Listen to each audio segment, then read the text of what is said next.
3 మేకులకు వేలాడి తీయబడినప్పుడు తండ్రి సహాయం అడగల.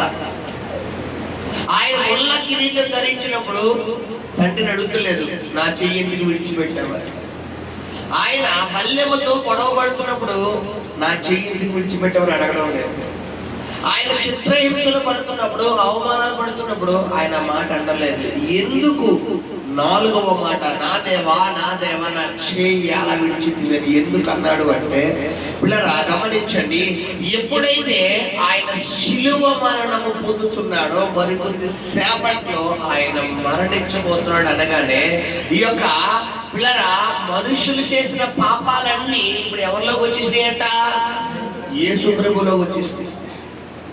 ఆది కాండము ప్రారంభ అధ్యాయంలో ఆదాము అవ్వలు పిల్లరా వారి యొక్క అవిధేయత మొదలుకొని యేసు ప్రభు వారి యొక్క పిల్లరా పుట్టుక వరకున్న మనుషుల నుండి పాప శాపాలన్నీ ఇప్పుడు ఎవరిలోకి వచ్చేసినాయి అంటే యేసు ప్రభు వారిలో వచ్చేసినాయి. ఎప్పుడైతే యేసు ప్రభు వారిలోకి వచ్చేస్తే ఇప్పుడు ఈయన ఒక పాపిగా మారిపోయాడు. అప్పుడు దాకా ఆయన పరిశుద్ధుడిగానే ఉన్నాడు. అందుకే తండ్రి కుమారుడు చేయి పట్టుకున్నాడు. ఎప్పుడైతే పాపిగా మారిపోయాడో ఇప్పుడు వెంటనే తండ్రి కుమారు చేయి ఏం చేశాడమ్మా? విడిచిపెట్టేశాడు.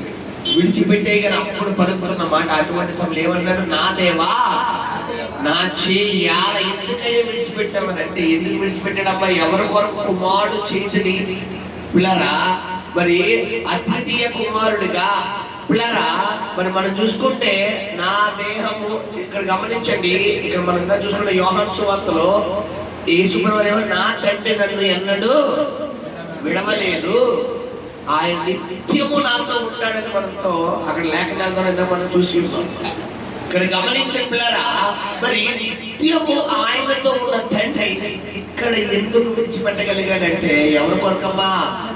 నీ కొరకు. ఎందుకంటే యెషయా 59లో ఉంది, రక్షింపబడిన యెహోవా హస్తము కొరచ కాలేదు, విరుడైన యెహోవా చెవులు మందము కాలేదు.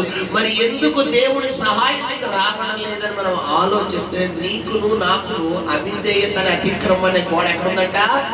మధ్యలో ఉంది. ఈ మధ్యలో ఉన్న గోడ కోల్చాలి అంటే పిల్లరా యేసు ప్రభు వారు ఏం చేయాలి? ఆయన ఆ పుణ్య రక్తము బలియాగంగా అవ్వాలి. ఆయన రక్తము బలియాగంగా మధ్యలో ఆయన రక్తము ఆ పాపమైన గోడను ఏం చేసిందంట? కోల్చగలిగింది.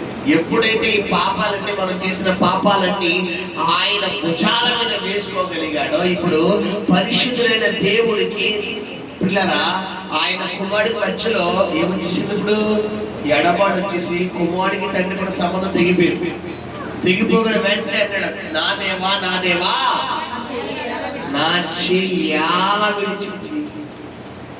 ఈరోజు మనం చూసుకుంటే పిల్లరా డబ్బు ఈరోజు ఉంటుంది లేకపోతుంది, ఆస్తుపాస్తులు ఈరోజు ఉంటాయి లేకపోతాయి, అందచందాలు ఈరోజు ఉంటాయి లేకపోతాయి, మనుషులు ఈరోజు ఉంటాయి లేకపోతాయి, ఉద్యోగాలు వ్యాపారాలు జీవనోపాధి అధికారులు ఈరోజు ఉంటాయి లేకపోతాయి, కానీ శాశ్వతంగా మనతో ఉండేది ఎవరైనా ఉన్నారంటే ఒక దేవుడు తప్ప ఏమీ లేదు పిల్లరా. హల్లెలూయా హల్లెలూయా. మా సహోదరులు చక్కని ఉదాహరణ మనకి ఇచ్చారు. నిజమే, ఆ యొక్క చేపలమ్మే వ్యాపారి ప్రారంభంలోనే ఇక్కడ బతికిన చేపలు అమ్మబడును అని బోర్డు పెట్టినప్పుడు ఎవరో ఒక పనిమానుడు వచ్చి ఏవయ్యా బతికిన చేపలు కాబట్టి చచ్చిపోయిన చేపలు అమ్ముతావా అన్న డైలాగ్ వేసినప్పుడు ఈ వ్యక్తి ఏం చెప్పాలి?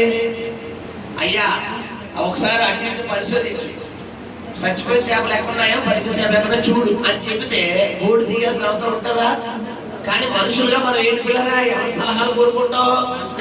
ఎవరన్నా సలహా అయితే అవును కదా ఇది కూడా నిజమే కదా అని ఆశీర్వదించాం.